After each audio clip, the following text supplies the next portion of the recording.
kenapa Al-Quran banyak kali cerita tentang Yahudi, cerita tentang Bani Israel? Bukankah selain daripada mereka ini, ada juga kaum-kaum yang lain? Contohnya, kaum Kanaan. Mereka ini yang antara yang pertama duduk di atas bumi Palestin sebelum datangnya Nabi Ibrahim. Kenapa Allah tak cerita tentang mereka? Contohnya kaum apa? Kaum Thamud. Allah cerita beberapa kali sahaja jika dibandingkan dengan Allah cerita tentang Yahudi dan juga Bani Israel. Cerita juga dengan empire-empire, kerajaan-kerajaan yang lain. Guru saya, Syekh Surah Al-Khalidi, menggariskan beberapa sebab hikmah Allah banyak kali menceritakan tentang Bani Israel dan juga Yahudi. Pertamanya adalah kerana Allah Subhanahu Wa Taala tahu bahawa umat Muhammad, iaitu umat yang ada sekarang ni, umat Islam yang ada sekarang yang tengah hidup di atas muka bumi ini, mereka ini akan berhadapan dengan Bani Israel. Mereka ini akan berhadapan dengan orang-orang Yahudi. Mereka ini akan bermusuhan dengan orang Yahudi. Bukannya semua, tapi banyak dalam kalangan orang Yahudi ini akan bermusuh-musuhan dengan orang Islam, akan berperang dengan orang Islam.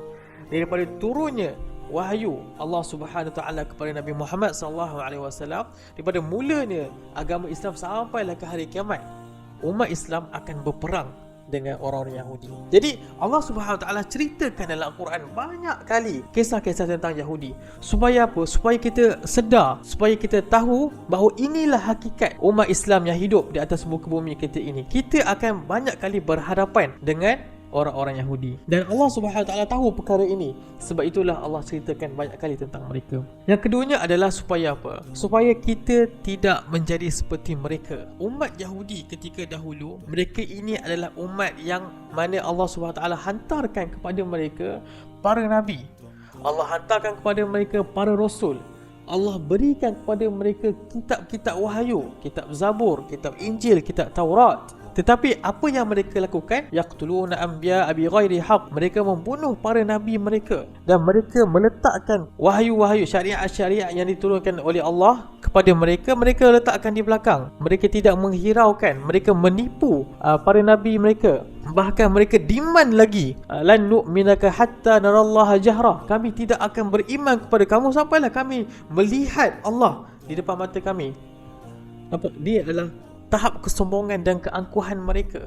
Tetapi mereka ini adalah umat yang diberikan kitab, diberikan rasul, para nabi dan sebagainya. Kita ini tidak jauh berbeza dengan umat Bani Israel. Kita juga diberikan Nabi Muhammad SAW, Khatimul Anbiya. Kita juga diberikan Al-Quran, seperti mana mereka diberikan At-Taurat wal Injil, Taurat dan juga. Jadi mesej yang ingin disampaikan adalah, kalaulah kita gagal untuk mengikuti sunnah Rasulullah SAW, perintah dan juga arahan yang dibawakan oleh Rasulullah SAW, kita tidak mengikut apa yang dibacakan ataupun apa yang diberikan kepada kita dalam Al-Quran, maka kita ini tiada beza dengan Bani Israel, kaum Yahudi yang disebutkan dalam Al-Quran. Mereka ini Allah hantarkan kepada mereka para rasul, Allah hantarkan kepada mereka para nabi, Allah berikan kepada mereka kitab-kitab wahyu, Zabur, Injil, Taurat. Tapi apa yang mereka lakukan? Mereka meninggalkan semua itu dan jadilah mereka sebagai kaum yang dilaknat. Ghairil maghdubi alaihim waladdallin. Dalam surah Al-Fatihah